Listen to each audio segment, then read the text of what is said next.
Assalamualaikum warahmatullahi wabarakatuh. Para pangjejer sareng para pamilon anu kusingkur yang dipika hormat.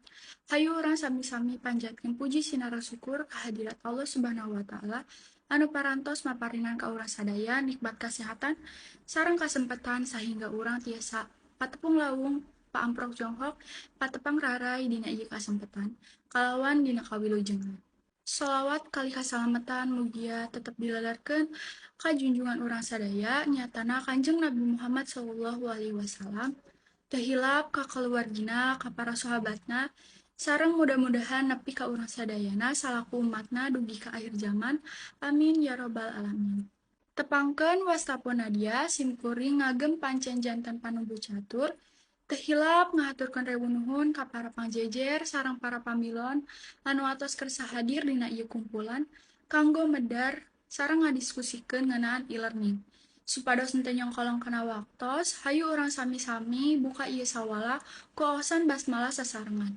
Bismillahirrohmanirrohim.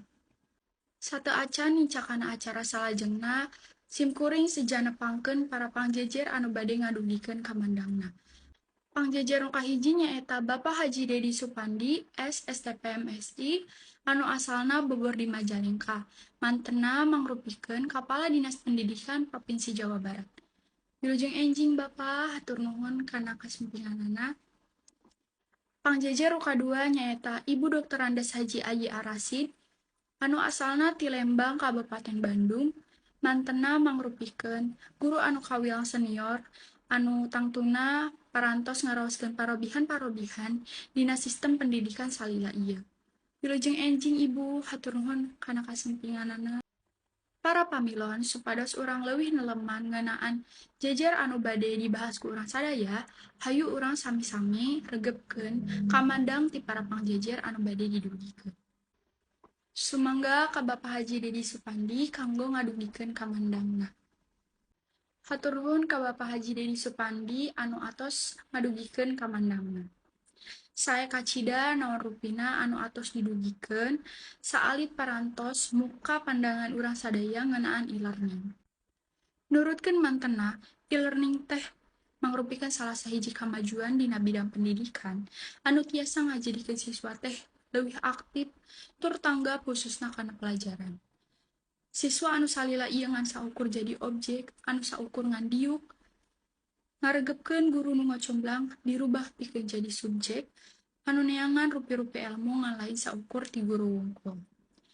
Kumargi kitu hayu urang lajengkeun wae ieu sawala anu salajengna kanggo Ibu Dr. Andes Haji Ayi Arasid dihaturan kanggo ngadugikeun kamandangna.